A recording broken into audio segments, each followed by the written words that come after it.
Hello guys, welcome back. Now in today's video I'm going to talk about the Anna Lee banner that just came out today. So if you really like Anna Lee and you were waiting for this moment, then this video is not for you. Just go get your Anna Lee, good luck on your pulls. But if you are here, it means that you want to understand if you should pull for this banner, what are the values on this banner, what are the values of Anna Lee, Baby Blue and Sweetheart, and who's coming in the banner wise on rate up for standard characters in the future, or the current situation of the banners, right? So first of all, let's analyze the banners, right? So the banner has Anna Lee, Baby Blue and Sweetheart. The Baby Blue was supposed to not be here. Charlie was supposed to be here, but they decided to switch up because they usually do that. So keep in mind that they're going to do it again. But as a reference, so far, we had Eternity first, right? And after that, we had Anna Lee. People would say like, "Yo, what is Anna Lee?" Yeah, but there's no surprise there because they don't follow the order, right? For example, we didn't get the Lilia banner yet. So this is the China timeline and from the past. We're not following this one.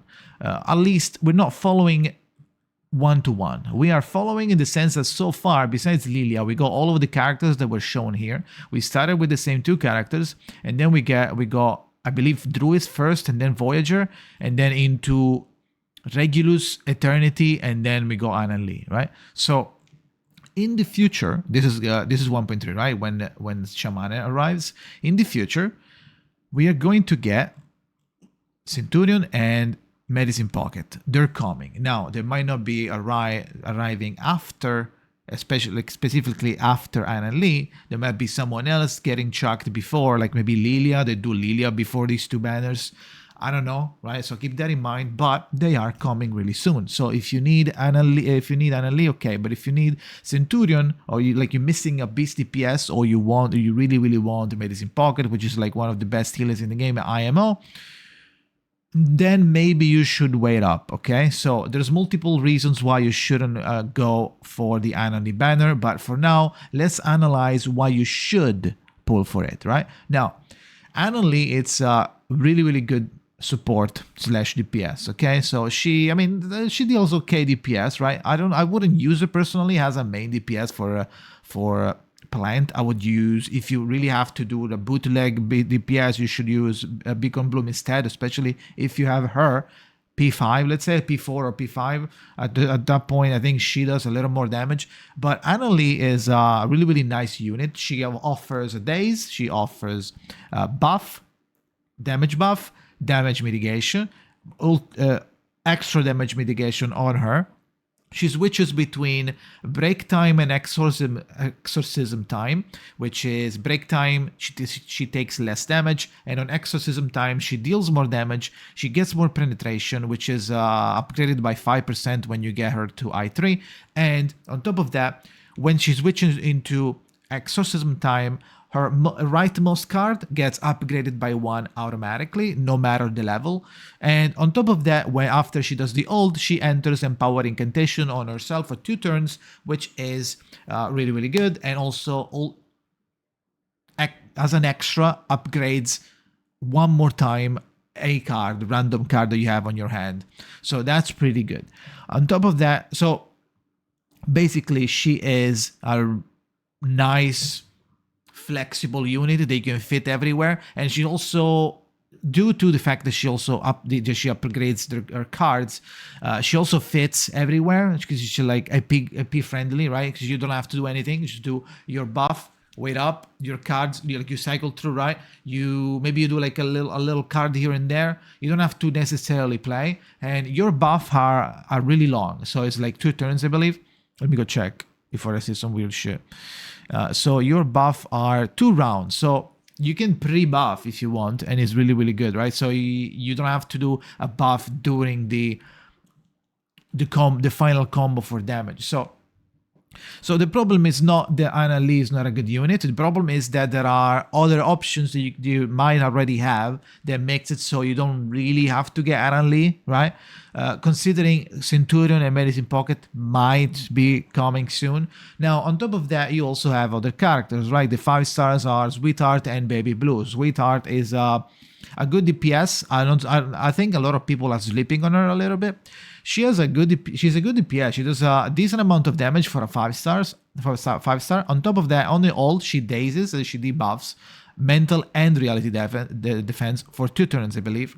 And it's gonna be really nice having her. Now her I1 and I3, in my opinion, is kinda wasted, because you just having enchanted, it makes you take less damage if the enemy is of this opposite sex. But even if it's not, if the same sex, you still take less damage, just like for 1 turn less.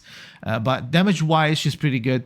On top of that, we have Baby Blue, which is a really good debuffer, especially for mental. So you want to use her with the mental team, especially like, let's say Melania, let's say. So her buff are really strong for mental. On top of that, she has on the ult, if they are debuffed and you do the ult on them, they get 1 stack of Nightmare, which is a debuff that makes them not be able to act until you either hit them or the Nightmare wears off, which is pretty good. On top of that, she has the I1 and I3 is kind of whatever.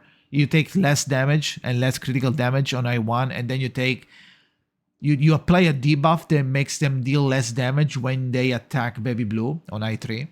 That's what it is, basically. So this banner is like, okay. Right? In my opinion, this banner is okay. But considering where we are at the moment in the game, should you pull on it? Now, at the moment, we have really good banners. And we have Jessica, which completes the poison team. So that's like sought after a lot, like everybody's pulling for this one, I'm assuming. And if you're not, you are saving for either Shaman or Black Dwarf, right? Because maybe you don't care about this the poison team. And then we have the golden thread. Now the golden thread is kind of a scam unless you have at least 1 character each golden thread that you really want and that would give you a lot of value, because that's what we're talking about. We're talking about value on your account. Now, if you want to gamble, because this is like 33% chance of getting each one of those, right? You pull up until 40 pulls, that's the maximum pity, or you can be lucky and get it earlier. In that case, good, but all of the pulls that you do here are void. They get destroyed and into oblivion. You don't have them anymore because this PD doesn't transfer anywhere, right? So if you start and you didn't get it, you should either like do 2 pulls and then stop, or go all the way to the end and get the thread. Otherwise, you were wasting, let's say, 20 pulls, right? And you didn't get anything. And the PD doesn't even build. So if you have, let's say, okay, if I have Golden Thread 1, I want Anna Lee, that would be crazy for my account, yada, yada, yada. If you have Golden Thread 2, if I get that, wow, I can get Medicine Pocket or Centurion. Wow, I can't wait for that. Wow, that's a crazy value. Okay. If you get Golden Thread 3, you go like, oh, I really want Regulus or Voyager or A-Knight or Lilia, right? That would be crazy account value for me. I really like this character. I should blah, blah, blah. Okay. In that case, you shouldn't go for, you should try this one instead, right? This is a little more value if you need at least 1 character for each thread. If you don't, and you just need like, okay, I have everyone here, I just need, oh, should I try my luck and get maybe Anna Lee less pulls? No, you shouldn't. Because that's 33% and you're wasting 40 pulls. So pull on this one instead, in that case, right? So to wrap it up a little bit, she's a good unit, very flexible. She provides days, she provides Empower Incantation on herself. She has another version of Empower Incantation on the rightmost card when you switch it from break time to exorcism time, which is basically every other turn. So you kind of want to play with that switch in mind. So you don't want to do your damage on break time and chill on the exorcism time, right? So besides that, she's kind of AP friendly in the sense that you don't have to do anything. You will end up getting all of your cards leveled up and you can just do the cards when you need them. You can also cheese a little bit and choose which card gets upgraded by moving that 1 card to the rightmost socket of your slot of your hand. That way, every time you switch into exorcism without even playing, that card gets upgraded. So if you need like a daze for a dire situation that is coming in the future, you just chuck your card to the right, wait until it's a daze, and then boom, daze and damage, right? So Anna Lee is a really good unit, but you don't need her, right? So if you have other characters that do kind of the same, it's not it's hard to do the same, right? So, because she's jack of all trades, let's say.